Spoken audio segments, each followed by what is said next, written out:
best part na sa aming dalawa sa relationship namin is kahit na parehas kaming artista, wala pong competition sa aming dalawa.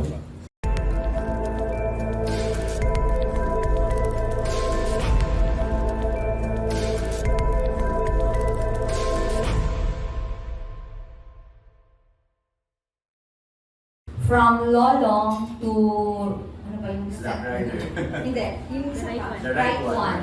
And iba-iba yung genre na ano mo. Pero yung napansin ng mga tao, ng mga viewers, parang mas may potential ka sa action ng mga series or drama.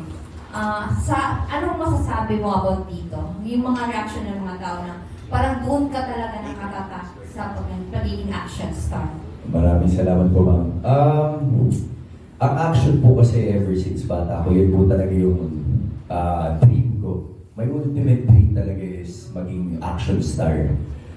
Dahil may ibig ako manood talaga ng mga action films nila, FPJ, Robin Padilla, Bong Revilla, lahat po yan talagang pinapanood ko. So sinabi ko sa sarili ko na balang araw magiging action star ako. But syempre, I started sa Prodigy na sobrang payat, parang patpatin, yung parang pagkakahinginan ako, tatangayin ako, ganyan. So, parang, at naging mentor ko doon si Tatay Ibe, which is dating action star din.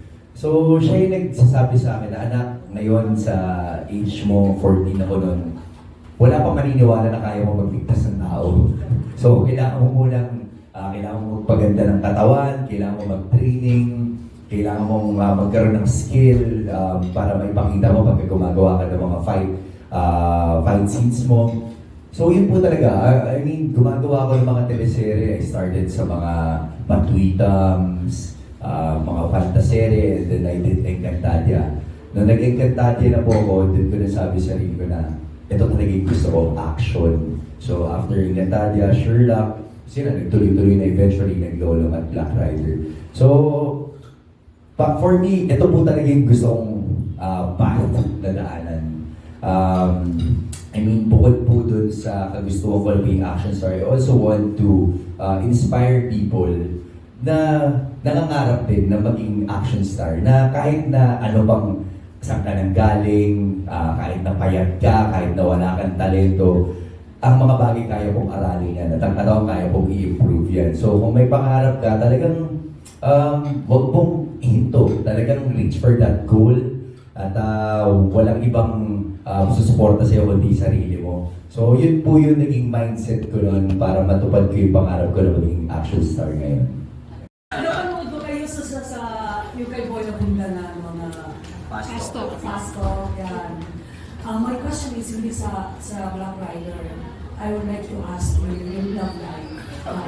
Paano kayo nagsusuportahan ni Miss Bianca Umano? Like, just recently, yung bench fashion, di ba? Meron nakakapon si Miss Bianca. Well, I guess the best part na sa aming dalawa sa relationship namin is kahit na parehas kaming artista, wala pong competition sa aming dalawa. Yun po kasi feeling ko yung isang malaking dilema, lalo na pagkaparehas kayo nasa isang industriya at halos magkasing edad kami. So hindi may iiwasan yung mga competition. But siguro kami kasi ni Bianca, we started na hindi kami love team eh. Nag-start kami na naging magkatrabaho kami pero never kaming nag-uusap.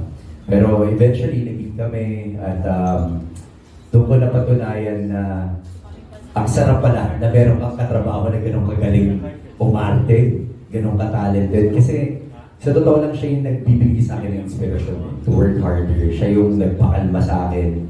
Before, kung nakilala niyo po ako, the way ako magsalita, the way ako kumilos, the way ako makipag-usap, ibang-iba.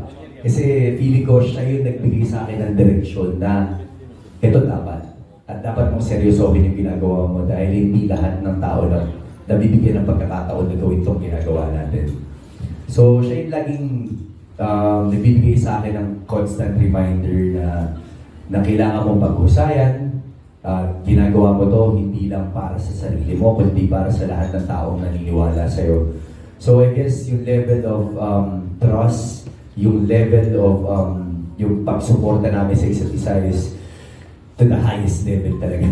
Dahil ganun siguro namin ka-love yung isa't isa. And kahit na hindi kami magkatrabaho, I'm sure na iisa po ang path namin, isang ruta namin. At sabi ko nga doon sa post ko, balang araw, magtatagpo kami doon sa rurok ng Tagumpay na magkasama kami. Ayun. So, in short, may forever sa inyo. Siyempre, that's the goal mo, di ba? I mean, every time naman na magpamahal ka, ang goal mo is panghabang buhay na. Ako, yun yung mentality ko right now. I just wanna focus sa lahat po ng proyektong pinagkakatiwala po sa akin ng network. But at the same time, hindi ko rin po pwede pabayaan yung mga personal relationships ko. Of course, with Bianca, with my family, with my friends. Kumbaga yung level of commitment na nabibigay ko sa trabaho, dapat same level ng commitment na nabibigay ko sa lahat ng aspeto ng buhay ko. Yeah.